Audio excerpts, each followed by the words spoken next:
Eu quero sombra, gente. Eu não posso ficar com sol, não. Isso, fica pra cá. Vocês estão me ouvindo todo mundo aí? Ok. Bom, gente, vocês têm um pouquinho de tempo. Deixa eu fazer uma leitura para refrescar a memória de vocês. Vou fazer uma apresentação aqui desse texto. Atos 17, a partir do verso 16, Paulo chega em Atenas e está escrito o seguinte: enquanto Paulo esperava Timóteo e Silas em Atenas, o seu espírito se revoltava em face da idolatria dominante na cidade. Por isso, dissertava na sinagoga entre os judeus e os gentios piedosos, também na praça todos os dias, entre os que se encontravam ali.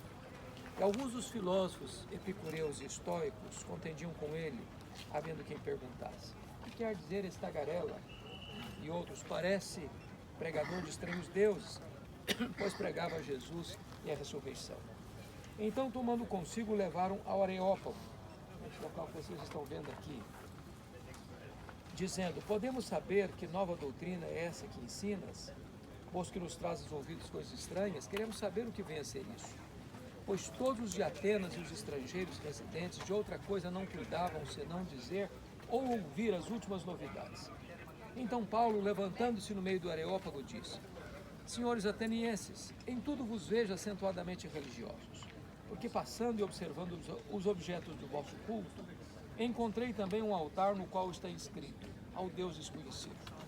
Pois esse que adorais sem conhecer é precisamente aquele que eu vos anuncio, o Deus que fez o mundo e tudo que nele existe, sendo ele Senhor do céu e da terra, não habita em santuários feitos por mãos humanas, nem é servido por mãos humanas como se de alguma coisa precisasse, pois ele mesmo é quem a todos dá vida, respiração e tudo mais.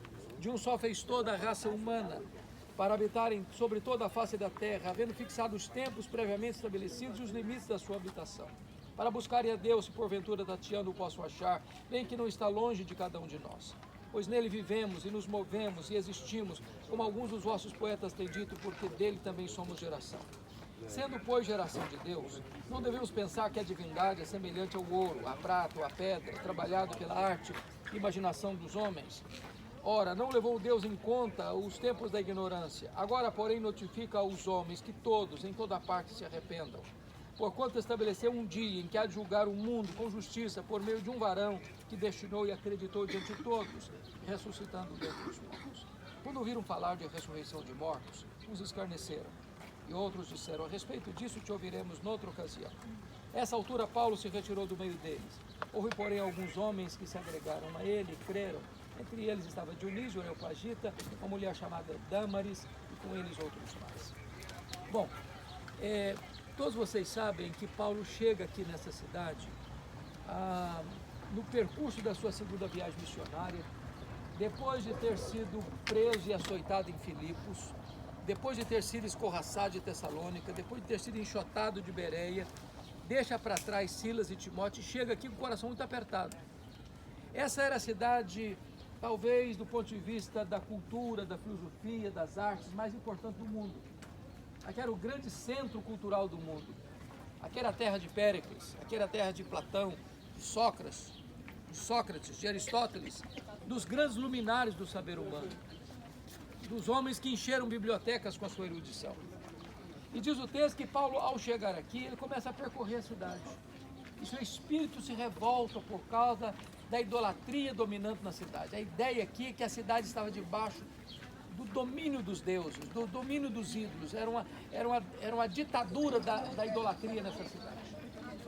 E diz a Bíblia que Paulo, ao percorrer a cidade e ver isso, ele vai para a sinagoga aos sábados. E lá na sinagoga ele dissertava com os judeus. Por que sinagoga? Porque Paulo entendia que na sinagoga existiam judeus, existiam prosélitos. Quem eram os prosélitos? Eram os gentios convertidos ao judaísmo. Paulo entendia que isso era a primeira ponte de contato para o evangelho.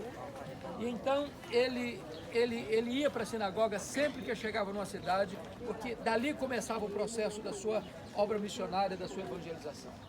Mas diz o texto que ele ia todos os dias para a ágora, para a praça. A ágora dos gregos não era uma praça com jardins, com plantas, com bancos. Não, a praça era o local onde as pessoas discutiam suas ideias, onde as pessoas debatiam os seus pensamentos, onde os filósofos expunham a sua cosmovisão. Era um local de profunda manifestação da cultura do seu tempo. E Paulo vai para lá.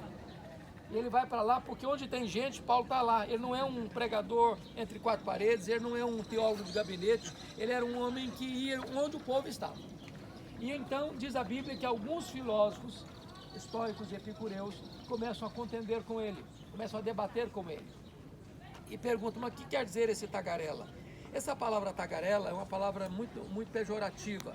É a palavra